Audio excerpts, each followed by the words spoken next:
નમસ્કાર, ગુજરાત 7 ન્યૂઝમાં આપનું સ્વાગત છે। કુબેરનગર વોર્ડમાં આજરોજ 79 સ્વતંત્ર દિવસના દિવસે તિરંગા ધ્વજવર્ધન યોજવામાં આવ્યો હતો। તેમાં વોર્ડ કોર્પોરેટર શ્રીમતી ઉર્મિલાબેન પરમાર અને સામાજિક આગેવાન જેઠાભાઈ પરમાર હાજર રહ્યા હતા અને સાથે સાથે બ્લડ ડોનેટ કરવામાં આવ્યું હતું। તાત્કાલિક SMS હોસ્પિટલમાં એડમિટ હાઈકોર્ટના સિનિયર એડવોકેટ અને ખૂબ લડાકુ સેવાભાવી એવા કેવલસિંહ રાઠોડના દાદીમાનું તાત્કાલિક ઓપરેશન કરવાનું હોવાથી તાત્કાલિક હોસ્પિટલમાં જઈ હંસરાજ રાઠોડ 51 વર્ષની ઉંમરમાં પોતે 31મી વખત બ્લડ ડોનેટ કરી અને ગુજરાતમાં ગરીબ વંચિત દર્દી છે એમને બ્લડ દાતાઓને બ્લડ આપવા વિનંતી કરી માનવ સેવાનું ઉદાહરણ પૂરું પાડ્યું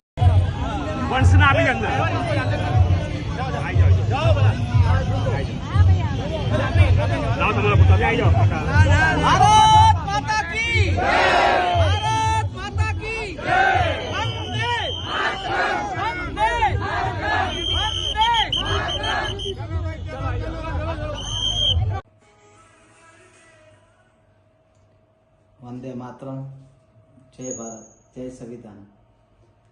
આજે 15મી ઓગસ્ટ 2025ના શુભ દિવસે મને આ 31મી વખત બ્લડ ડોનેટ કરવાનો અવસર મળ્યો।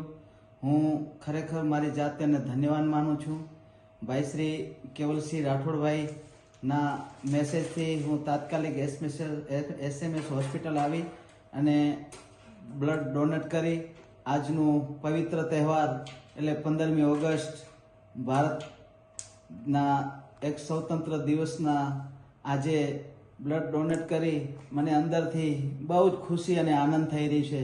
અને આ સંદેશ, આ મેસેજના માધ્યમથી સૌ ભારતના વીરોને હું એક સંદેશ આપવા માંગુ છું કે સિવિલ હોસ્પિટલ હોય કે કોઈ પણ ગુજરાતની હોસ્પિટલ હોય એમાં ગરીબ દર્દીઓને બ્લડ ડોનેટ કરી એમનો જીવ બચાવો। અને એક તમારા બ્લડના ટીપાની શું કિંમત છે એ બધાને ખબર નથી હોતી, પણ એક તમારું બ્લડનો ટીપો માણસનો મરતો જીવ બચાવી શકે છે। એટલે મહેરબાની કરી વિનંતી સાથે સૌને વિનવું છું, બ્લડનું ડોનેટ કરો। જય ભીમ, જય સંવિધાન, જય ભારત, વંદે માતરમ।